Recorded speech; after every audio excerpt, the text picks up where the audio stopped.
சென்னை மவுலிவாக்கத்தில் பாதுகாப்பற்ற நிலையில் இருக்கும் கட்டடம் இன்று இடிக்கப்பட உள்ள நிலையில் தற்போது மேற்கொள்ளப்படும் பணிகள் குறித்து நமது தலைமை செய்தியாளர் மகாலிங்கம் இணைந்திருக்கிறார். மேலும் அங்கு செய்யப்பட்டுள்ள பாதுகாப்பு ஏற்பாடுகள், போக்குவரத்து மாற்றம் குறித்த தகவல்களை தருவதற்காக செய்தியாளர் சுப்பிரமணியம் இணைந்திருக்கிறார். முதலாவதாக தலைமை செய்தியாளர் மகாலிங்கத்திடம் கேட்கலாம். மகாலிங்கம், தற்போது அந்த கட்டடத்தை இடிக்க என்ன மாதிரியான பணிகள் நடைபெறுகின்றன? அந்த பகுதி மக்கள் இந்த கட்டட இடிப்பு பத்தி என்ன சொல்றாங்க?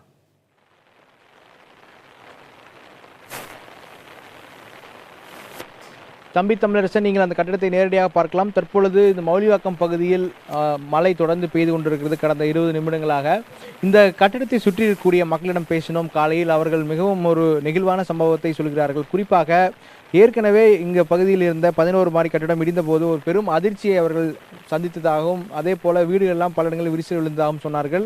இந்த முறை இந்த கட்டடம் இடிக்கும் போது எது மாதிரியான ஒரு பாதிப்பு இருக்கும் என்ற ஒரு எதிர்பார்ப்பு இருப்பதாகவும் அவர்கள் சொன்னார்கள். ஆனால் அரசாங்கம் எடுத்துள்ள நடவடிக்கைகளை அவர்கள் வரவேற்றாலும் கூட அவர்கள் மத்தியில் ஒரு அச்சம் இருப்பதை பார்க்க முடிகிறது. தற்பொழுது இந்த 11 மாடி கட்டிடம் மிகவும் ஆபத்தான பகுதியில் இருப்பதாக காஞ்சிபுரம் மாவட்ட ஆட்சியர் தெரிவித்ததற்கு பிறகு தற்பொழுது இடிப்பதற்கான உத்தரவை பெறப்பட்டு தற்போது இடிப்பதற்கான பணிகள் நடைபெற்று வருகிறது. இன்று மாலை 2 மணியிலிருந்து 4 மணிக்குள் இந்த கட்டடம் இடிக்கப்படும் என சொல்லப்பட்டிருக்கிறது. இந்த கட்டடத்தில் தற்பொழுது வெடிபொருள் நிரப்பும் பணி என்பது, இந்த கட்டடத்துடைய தூண்களில் வெடிபொருள் நிரப்பும் பணி என்பது இன்னும் சற்று நேரத்தில் தொடங்க இருப்பதாக சொல்லப்பட்டிருக்கிறது. மேலும் இந்த பகுதியில் தற்பொழுது அதற்கான பணியாளர்கள் கிட்டத்தட்ட 10 பணியாளர்கள் வந்திருப்பதாகவும் காவல்துறை தகவல் தெரிவிக்கப்பட்டிருக்கிறது. எந்த நேரத்திலும் வெடிபொருள் நிரப்பும் பணி தொடங்க இருப்பதாகவும் அதிகாரிகள் மட்டத்தில் தெரிவிக்கப்பட்டிருக்கிறது. தற்பொழுது இந்த கட்டடத்தை சுற்றி இருக்கக்கூடிய 100 மீட்டர் தொலைவில் சுற்றி இருக்கக்கூடிய 119, அதாவது குடியிருப்புகள் மற்றும் கடைகள், இப்படி மொத்தம் 119 கட்டடங்கள் அடையாளம் காணப்பட்டு அங்குள்ளவரெல்லாம் தற்பொழுது வெளியேற்றும் பணி என்பது இன்னும் தொடங்கவில்லை. இன்னும் தொடங்க போகிறது இன்னும் சற்று நேரத்தில். எனவே தற்பொழுது அவர்கள் வெளியேற்றிய பிறகு இந்த பகுதியில் வீடு வீடாக சென்று யார் இந்த பகுதியில் இருக்கிறார்களா என்ற ஆய்வு மேற்கொள்ளும் பணி என்பது நடைபெற இருப்பதாக சொல்லப்பட்டிருக்கிறது. வீடு வீடாக சென்று இந்த பகுதியில் யாரும் இல்லை என்று உறுதி செய்த பிறகே இங்கே கட்டட இடிப்பு பணி என்பது தொடங்கும் என சொல்லப்பட்டிருக்கிறது. தம்பி மகாலிங்கம், நீங்க இணைப்பிலே இருங்க. தொடர்ந்து நமது செய்தியாளர் சுப்பிரமணியிடம் பேசலாம். சுப்பிரமணி, மவுலிவாக்கம் 11 மாடி கட்டடம் இன்று இடிக்கப்பட இருக்கும் நிலையில அந்த பகுதியில என்ன மாதிரியான பாதுகாப்பு ஏற்பாடுகள்லாம் செய்யப்பட்டிருக்கு?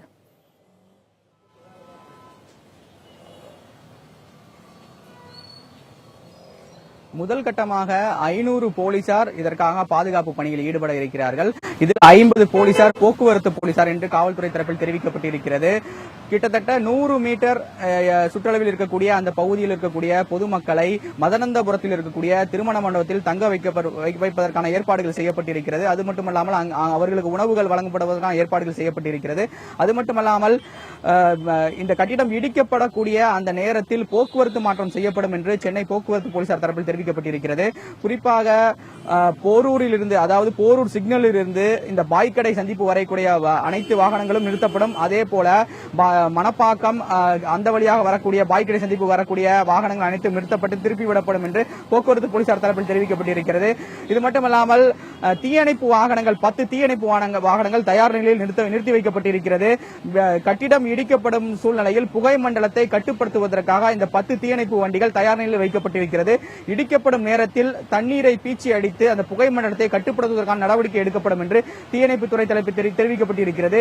அதே போல சுகாதாரத்துறை சார்பில் 10 ஆம்புலன்ஸ் வாகனங்கள் தயார் நிலையில் நிறுத்தி வைக்கப்பட்டிருக்கிறது.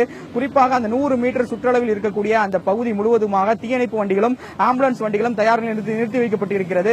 மேலும் ஒலிபெருக்கி மூலமாக இந்த பகுதியில் முழுவதும் குறிப்பாக மாவட்ட நிர்வாகம் சார்பில் ஒலிபெருக்கி மூலமாக ஆட்டோவில் சென்று அனைத்து பொதுமக்களுக்கும் ஒலிபெருக்கி மூலமாக எச்சரிக்கை ஒலிபரப்பு அறிவிக்கப்பட்டு வருகிறது. மேலும் சரியாக 11 மணிக்கு பிறகுதான் போக்குவரத்து மாற்றங்கள் செய்யப்படுவதற்கான ஏற்பாடுகள் நடக்கிறது என்று காவல்துறை தரப்பில் தெரிவிக்கப்பட்டிருக்கிறது. சுப்பிரமணியன், நீங்க இணைப்பிலே இருங்க. தொடர்ந்து நாம் மகாலிங்கத்திடம் கேட்கலாம். மகாலிங்கம், இந்த மவுலிவாக்கம் கட்டடம் சரியா எத்தனை மணிக்கு இடிக்கப்பட இருக்கு? அதை எந்த முறையில இடிப்பதற்கு அதிகாரிகள் திட்டமிட்டிருக்காங்க?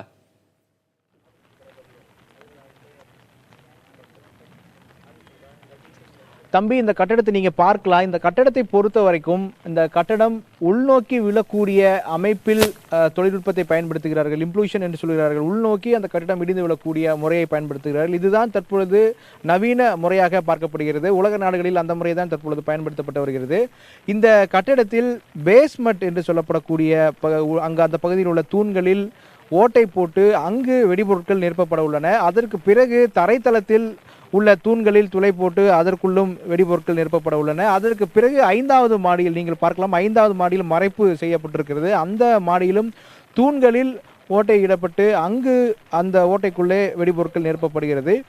முதலில் பேஸ்மெண்ட்டில் இருக்கக்கூடிய வெடிபொருட்கள் வெடிக்கப்படும். அதற்கு பிறகு தரைத்தளத்தில் இருக்கக்கூடிய வெடிபொருட்கள் வெடிக்கப்படும். அதற்கு அடுத்தபடியாக 5வது தளத்தில் இருக்கும் வெடிபொருட்கள் வெடிக்கப்படும் என்று சொல்லப்பட்டிருக்கிறது. இந்த இடைவெளி என்பது ஒவ்வொரு தளத்திற்கும் உள்ள வெடிபொருளை இயக்குவதில் உள்ள இடைவெளி 3 நொடிகள் என்று சொல்லப்பட்டிருக்கிறது. ஆக மொத்தம் 10 நொடிகளுக்குள் இந்த 11 மாடி கட்டடம் தரைமட்டம் ஆகிவிடும் என்று சொல்லியிருக்கிறார்கள். அதற்கான பணிகளை தொடர்ந்து மேற்கொண்டு வருகிறார்கள்.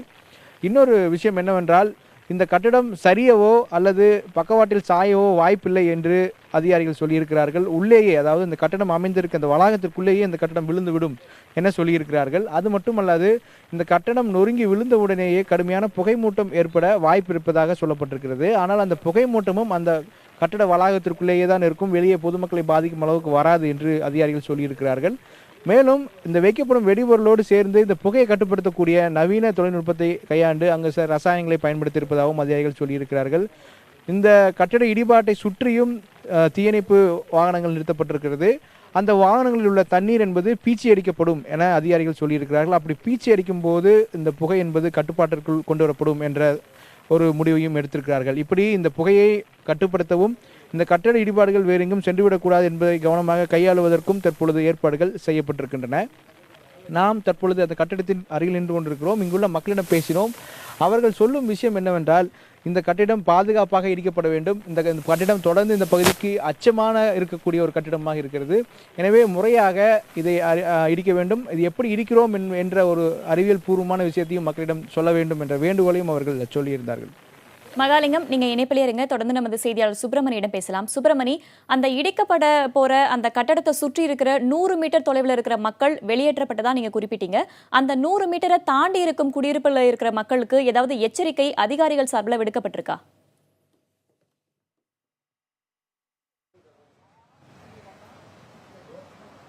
இந்த கட்டிடம் இடிக்கப்படக்கூடிய அந்த சூழ்நிலையில் 100 மீட்டர் தொலைவில் இருக்கக்கூடிய அந்த பகுதியில் தான் எந்தவித பாதிப்பு ஏற்படுவதற்கான வாய்ப்புகள் இருக்க நினைத்தை வாய்ப்பு இருக்கிறது. எனவே அதன் அடிப்படையில் தான் அந்த 100 மீட்டர் சுற்றில் இருக்கக்கூடிய பொதுமக்களை, அதாவது 125 வீடுகளில் இருக்கக்கூடிய பொதுமக்களை மதனந்தபுரத்தில் இருக்கக்கூடிய திருமண மண்டபத்தில் தங்க வைக்கப்படுவதற்கான ஏற்பாடுகள் செய்யப்பட்டிருக்கிறது.